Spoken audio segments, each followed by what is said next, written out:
Of course, there's going to be times where we might lose 1, 2 games in a row. I mean, 2 games, 3 games in a row. You never know. And it's going to seem like the world has crashed down. Y'all going to make it seem like the World Trade has just went down again.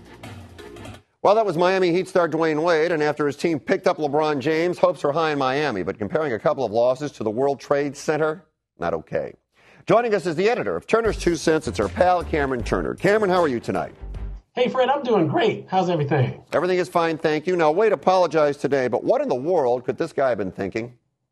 That's a foolish analogy. NBA player ego run amok to think that anybody's going to respond to what happens with the Miami Heat and think that in any way equates to the horrible event, the diabolical tragedy that occurred on September 11th. It just ain't that big of a thing, Dwayne. What the Heat ought to be doing is concentrate on living up to their promise of being this new dream team. I mean, isn't that what all the harangue about LeBron James leaving Cleveland was about? He starts off saying, hey, we're probably going to lose 2 or 3 games. Dude, y'all are supposed to be the powerhouse. What's up with that?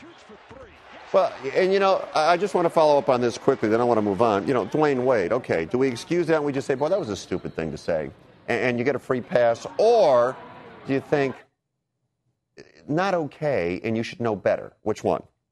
I think both. I think that I'm not giving a pass on it because it's a kind of a tasteless statement. On a certain level, it's not that big of a thing. He's trying to say that people are going to react more than they should if the team loses. So I understand what he's trying to say. 9/11 was one of the worst events in human history, and it's something that we feel sacred about. Don't joke about it.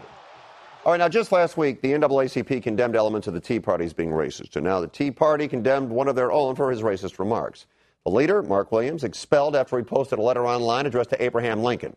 The letter mocked slavery and the NAACP. Now Williams gone. In addition, the Tea Party holding a UniTea summit next week featuring several African-American speakers. In your mind, is the Tea Party doing enough to turn their backs on any racist elements that may have existed?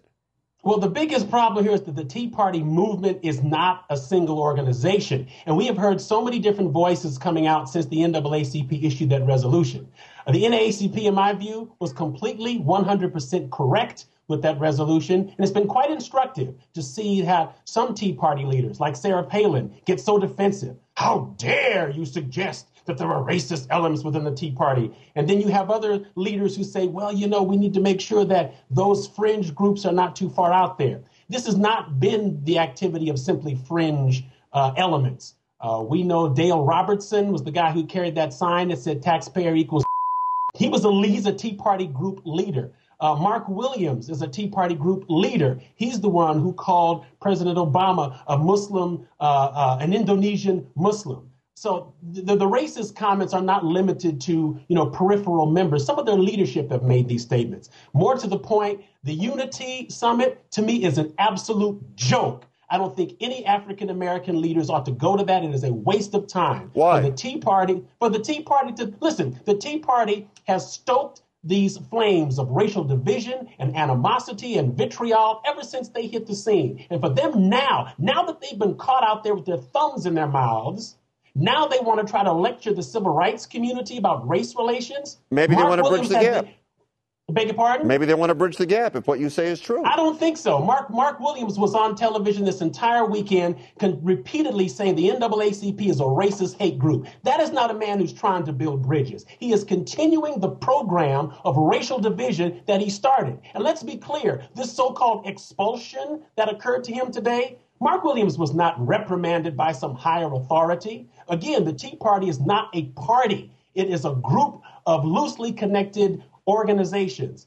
Mark Williams heads up the Tea Party Express. He was reprimanded by Mr. Webb of the Tea Party Federation. Williams turns right around today, goes on his blog and ridicules the Tea Party Federation, says they are a smaller and insignificant group. They have no authority over us. Who are they to criticize us? Mark Williams and his ilk, Sarah Palin and her ilk, Michelle Bachmann, these folks are not interested in racial reconciliation. They are interested and committed. They have demonstrated through their actions and words that they are interested in racial division. They have no business lecturing Ben Jealous or any of the black civil rights leaders about race relations. I'm ticked off, as you can tell. I can tell, and I appreciate your time as always. We'll talk to you next week.